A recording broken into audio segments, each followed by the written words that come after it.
Greetings, children of the screen. Your friendly neighborhood nerd scum here once again, continuing our Alien Week celebration with James Cameron's Aliens. The film picks up 57 years after the first, as Sigourney Weaver's character Ripley is discovered by a deep salvage team floating through space in her cryogenic sleep. Upon waking up, she discovers that the small moon the Nostromo had landed on, LV-426, has been colonized by the company, but they have lost contact with the colonists. Ripley then is recruited along with a unit of well-armed, well-trained space marines to investigate and handle the situation. But are the marines tough enough to survive what they might encounter? And where do the company's priorities really lie?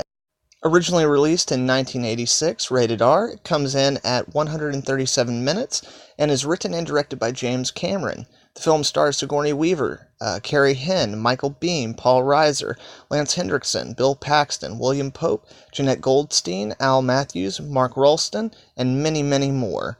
In 1987, the film was nominated for 7 Oscars and won 2 for special effects and sound effects editing. Over the years, the film has engendered overflowing cups of praise and love, becoming considered not only one of the best sequels of all time, but one of the best science fiction films of all time. But then, in 1991, the special edition director's cut was released to Laserdisc, reincorporating about 16 minutes of footage cut from the original film. And over time, that edition has been repackaged in DVD and Blu-ray, and sold along with the other films in the Alien quadrilogy. And to the majority of fans, it has become the definitive version of Aliens. And I'd have to agree, so today I want to discuss for a moment Aliens, the difference that 16 minutes can make. Now, it is true that a bit of this 16 minutes is taken up by extended establishing shots and tracking shots, taking us through the physical locations of the film, but these should not be dismissed as simply stylistic choices. Establishing a physical geography for the audience is a very important part in establishing tension, mood, and tone in a film such as this. This is something often lost in modern-day quick-cutting editing styles, and is one of the reasons why films nowadays have much more trouble creating the looming air of dread that permeates every frame of this film.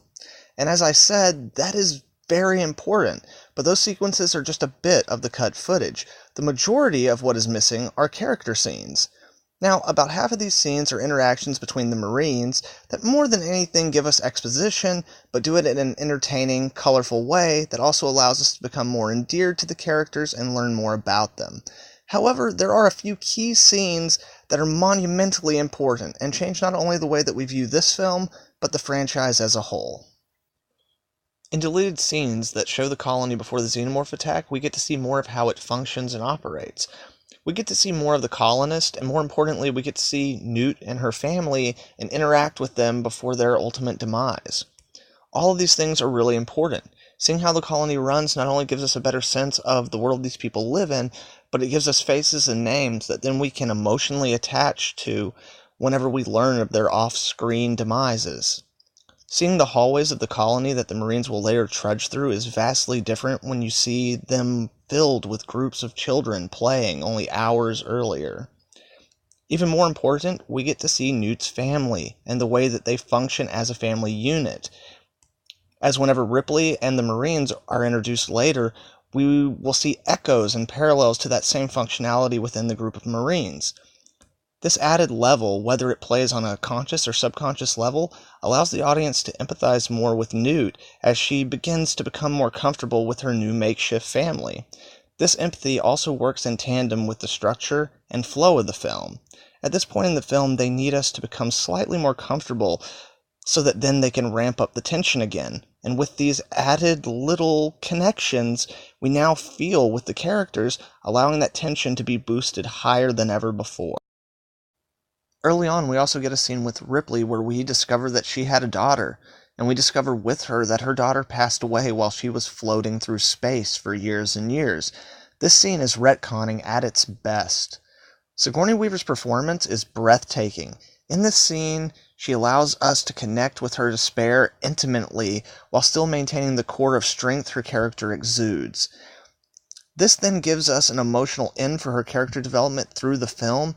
As her discovery of Newt and their relationship development, we get to see an affirmation of all the things that we've always loved in her character, as well as a reshaping of everything that we've ever known about the character. Not only does it reshape everything we already know about the character, providing a different context for her actions and behaviors throughout all of the first film, but it also adds another level of trauma and tragedy to the character. Even after the Xenomorph's death in the first film, it's still finding ways to take things from her. This recontextualization of the character that was cut out of the original theatrical cut of this film, in the end becomes the crux of the rest of her character development for the remainder of this film and the next one. Ripley is a character haunted by death, and the perfect embodiment of it in the Xenomorph. It is an inescapable and forever enduring in her life. And it's always only one step behind her, constantly stripping away the things she loves until finally she pays the ultimate price, her life, to stop it. Now, I know that there are a good many people out there who do prefer the theatrical cut, and I get that. The theatrical cut is shorter, it's easier to get into, it's more accessible, the pacing is much more like a modern-day film, and in truth, it flows a little bit better than the director's cut. It definitely creates a much more fun viewing experience on a certain level. The additional scenes in the director's cut also allow more opportunities for visible mistakes. Things such as some of the colonists not being the best actors, or some of the effects that, because they were not intended to be used in the final film, weren't trimmed or treated appropriately to hide the mechanisms by which they function. But the director's cut is a more in-depth exploration of the characters and the circumstances, making it more in keeping with like a epic war film than a sci-fi action movie. I think at the end of the day, it just depends on your own personal taste and what you want out of your movie viewing experience. Of this film since the first time I saw it, and despite the 16 minutes that are cut out, it's interesting that a lot of the larger themes still live on in more subtle ways that manage to shape the franchise, and I think that's a real testament to the quality of Cameron's work on this film. Even with all that stuff removed, all the points were still made. But it was upon my first viewing of the director's cut of Aliens that I truly fell in love with the whole journey of Ellen Ripley and with her as a tragic character. And that was also, in fact, the first time that I realized that when you're talking about film, in movie terms, 16 minutes can make all the difference.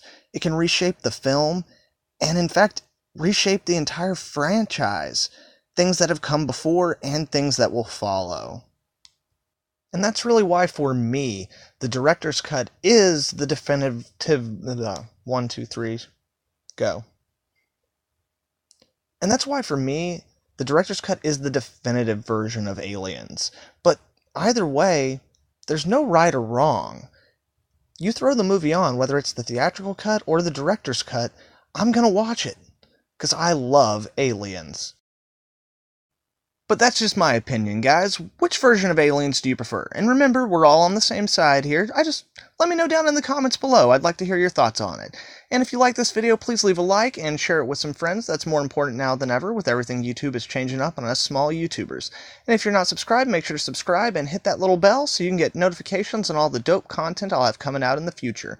Also, guys, don't forget, tomorrow, on Alien Day proper, I will have my video for Alien out, as well as I will be doing a crossover live stream with Comics Boom and Comics Joe, streamed from the Joseph's Books YouTube channel. He'll be hosting it for us. So I believe that's going to be at 10 p.m. Central Standard Time, but I'll be letting y'all know later tonight on an update on that. So thank you very much for your time, guys. I really hope you enjoyed this video. Have a good one. Nerd Scum, out.